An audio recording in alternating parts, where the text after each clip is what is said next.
Why you keep attracting the same kind of avoidant person even when you swear you're done? And the 5 healing shifts to break this pattern for good today.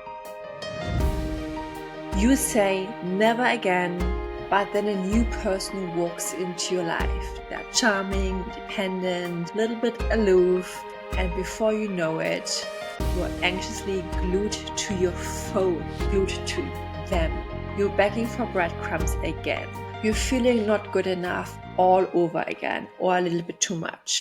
You logically know this is familiar, at least during the honeymoon stages or afterwards, but you still feel this magnetic tension between the two of you. Disclaimer, I'm not a therapist or doctor. This content is for informational and entertainment purposes only. It's not intended to diagnose, treat, or heal any mental health condition. If you're in an abusive relationship or dealing with severe mental health challenges, always seek professional advice. Why? Why does your body light up for people who feel so unsafe? Here's the truth. You don't attract who you want. You attract what your nervous system recognizes as familiar. And if you grew up in a home where love was inconsistent, unpredictable, or full of hot and cold energy, that push and pull feeling is what feels like love to you somehow, to your nervous system. And it's not because you have this bad taste, it's because your inner child is searching for safety in the familiar pain, even if it's painful, even if you know deep down it's not what you need. You know he's not good for you, but somehow you still feel attached to this person. Even maybe friends have maybe mentioned some red flags and you notice them yourself, but still it doesn't matter. You still really magnetically pulled towards them. You're obsessed. You're overanalyzing every little message they've sent you. You fantasize about the potential, even though the reality makes your nervous system feel like it's being dragged through this whole hurricane. And this is your body being addicted to the feeling of chasing someone who's distant. It's not love, it's not real security. It's your nervous system trying to recreate it once again, one more time. Like you're not just in love with him, you are in love with the anxiety, the highs and the lows, the push and the pull, because it's familiar. Again, it feels like home even if it's chaos. And here's the thing, you can't just leave an avoidant partner and expect magically to fall in love with a secure person next week. That's not how it works. Your nervous system still craves the chaos unless you retrain it. You can totally retrain it, but it takes some time. And here are some steps I'm going to teach you through it in a minute. So I've touched on this in other episodes as well before, but I've never really given you 5 powerful steps how you can shift this pattern. So you don't just get clear on why you're attached to this avoidant attached person, but also how to interrupt the magnetic trauma to rewire your nervous system for real safety and finally feel free from this addictive chase. By the way, if you're new here, I'm Yula. I'm the Anxious to Secure coach, and welcome to the Anxious to Secure podcast. So your body might have learned early on, love means it's inconsistency. I have to perform or please to earn love. If someone pulls away, it means I did something wrong. So you internalize this. When someone leaves or rejects me, I must be more lovable, so they stay. So I have to change and perform. Even in the womb already, your nervous system may have felt already unsafe. Maybe your mom was anxious or depressed or emotionally overwhelmed while being pregnant. Maybe you were born early or had a separation after birth. Maybe even already as a toddler, love felt more like walking on eggshells. So now your brain wires love with survival, which means avoidant people feel like love, right? Because that's the same pattern that shows up. But really, they're just activating your oldest, deepest wounds. So why do you keep attaching to that pattern? It's not random, it's pattern recognition. So your brain seeks out people who match your earliest blueprint of love. And when someone is too available, too kind, too consistent, you might feel bored or even repelled.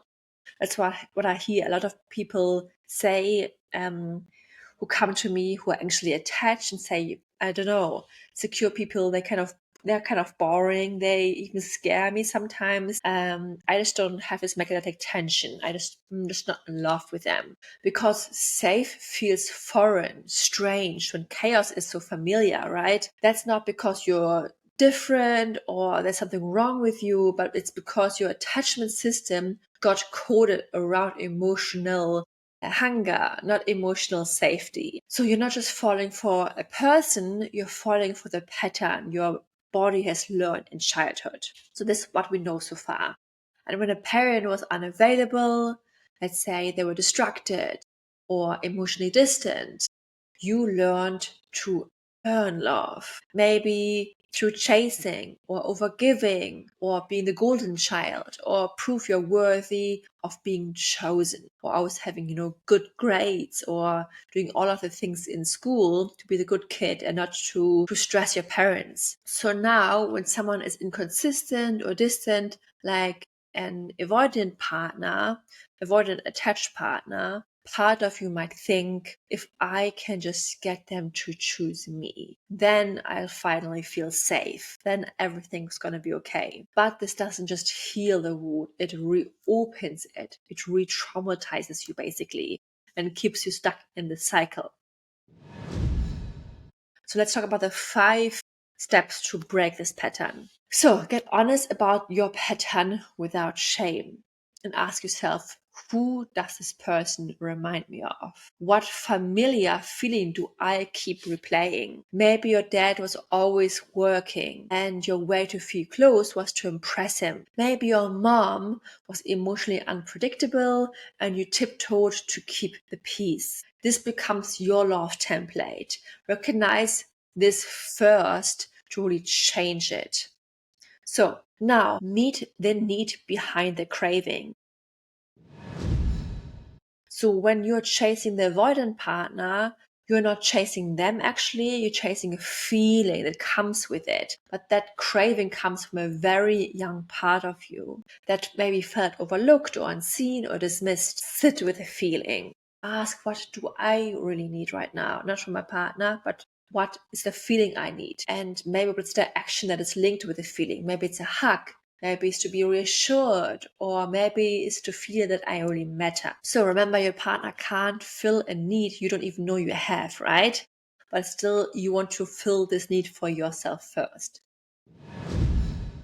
Then next, 2, stop outsourcing your worth. If one person's mood or message or opinion can make or break your self-worth, it's not actually self-worth. Start to rebuild worth from inside of you. What do I admire about myself outside of being just chosen? Where am I already enough? Because when you're riding these highs and these lows of being chosen or not, you're handing over your power to someone else who often doesn't even know how to love themselves as well. So take your power back. Know you're already worthy. You don't have to earn it. You don't have to do anything.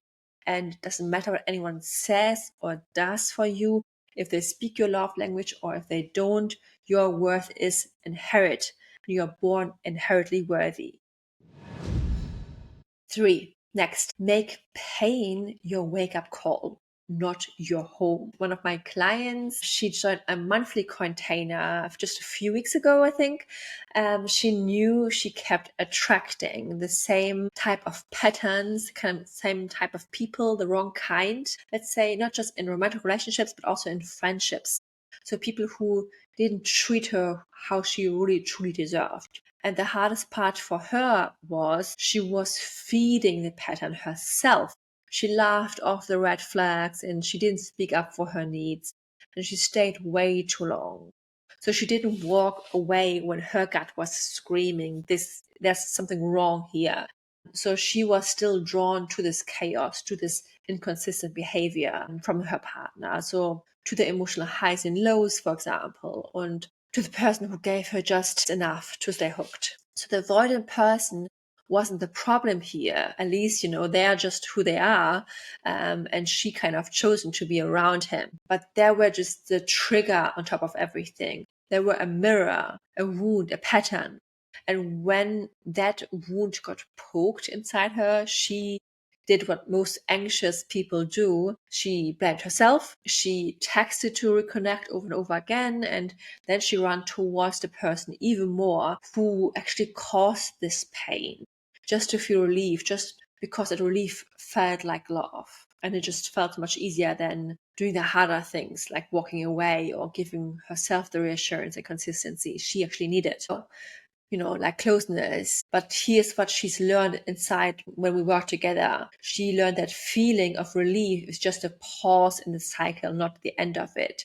And that real pain is when she cried even after every conflict. When she walked on eggshells, when she felt not good enough, that was the real pain she was really calling home. So, and the real strength here it's in the moment when she actually paused, when she didn't text, or when she just sat with her feelings and with her fears, when she just cried on the couch alone, feeling the emotional pain, but still choosing herself, still not giving in, still not chasing her partner. And it wasn't easy and it wasn't done overnight. And she had to learn to be okay with feeling uncomfortable. But this was really freeing and relieving and really empowering after a few weeks, after applying this consistently. And that was what I mean with this wake up call to pain. Make pain like your wake up call, right? Recognize the pattern when it shows up and then don't run back to the familiar fix in air quotes. So sit with the feeling and give yourself what you were hoping they would. Let the temporarily discomfort of healing be your home, not the long-term pain of rejection and emotional chaos and self-abandonment, and not the quick relief when they then reassure you or they make you feel safe and seen. Because you are your own home now. And the more you show up for yourself, the less painful it gets over time. By the way, if you want to go deeper and I would like my help with all of this, I have the text and talk support, which is like a Telegram or WhatsApp coaching support. So you don't need to figure everything out by yourself anymore. If you're feeling anxious or overwhelmed, let's say after a conflict, or just when you're, in your bed and overthinking everything again, you can just, leave me voice notes or text messages and I get back to you. And this is not full on therapy, but this is really coaching through WhatsApp and Telegram. So you can ask me any questions, share your thoughts and fears, and I'll talk you through these moments afterwards, maybe with a few hours delay, but much faster than waiting for a coaching call. It's basically having me in your pocket 24/7 whenever you need me to. We can work through, in the moment anxiety triggers on a day-to-day basis, or create long-term plans on how to become securely attached, really week by week, month by month. This is a monthly container. Or if you prefer video calls bi-weekly, you can also subscribe for my monthly one-on-one coaching, which is very new, which I'm very excited about. So you don't have to decide to, join my long-term 4 or 8 month coaching container to create a secure attachment style. You can literally join my monthly coaching container. We work on healing your abandonment wounds, on your overthinking patterns, on the fear of rejection, emotional triggers, and so much more. Again, there's 2 options, either 2 calls a month or unlimited support. So you can book as many video call sessions a month you like and you need, and you can also text me in between. Just check out the links below the YouTube video or the show notes and book a free call with me to discuss this further, to check if this is really a great fit for you, or just to email me and to get more information on this. I'm really excited to support you on your journey. Before, how you can break this addictive loop is you want to choose a secure environment on purpose. So healing doesn't just happen in isolation, because you are the sum of the 5 people you spend the most time with.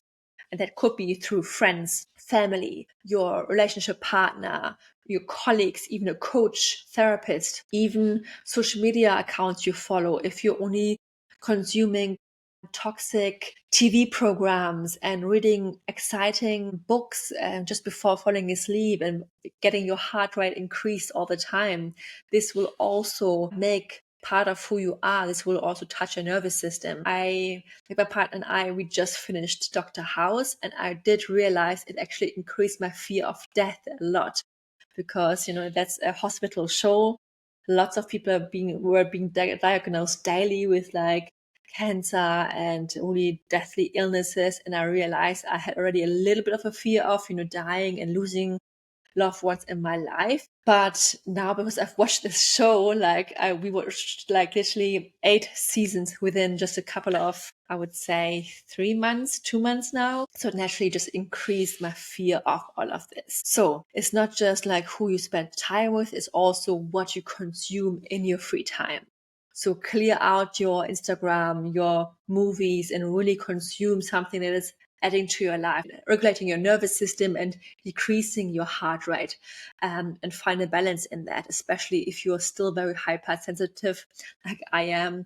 It's important that you are conscious with what you surround yourself with and who you surround yourself with. So is your feed filled with drama and chaos, or empowering and healing moments? Are you talking to people who want peace, or once addicted to the chaos and are judging people and are gossiping all the time? Surround yourself with secure and honest and emotionally available energy as much as possible, even if your body craves a familiar roller coaster.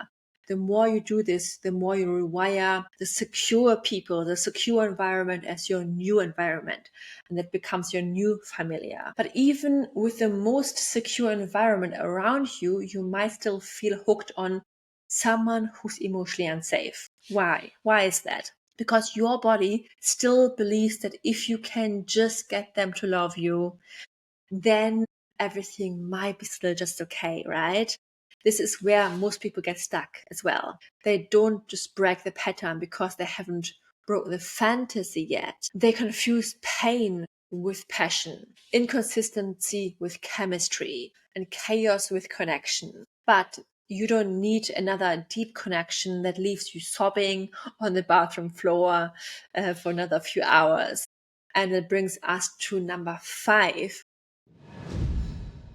Break the fantasy and see the reality. So ask yourself, would I want my future child in this relationship? Do I feel emotionally safe with this person? If they never change, do I still want this? Stop rescuing their potential. Start respecting your peace. Stop romanticizing unsafe love. This is when your nervous system is still hooked on the chaos and the inconsistencies or emotional intensity, because it feels familiar, not just healthy, just familiar. For example, you're telling yourself, we just have this deep connection, but actually this depth is just your body addicted to the drama, to the uncertainties, because it's a mirror of your childhood. Or you feel drawn to people who don't text back right away, because it gives you the dopamine rush when they finally do. And it keeps you hooked onto this system much longer, right? Onto this person, onto this relationship. This step is about re-educating your nervous system to feel safe with calmness, with calm people, with safety, with kindness, with peace. There is no peace in playing games.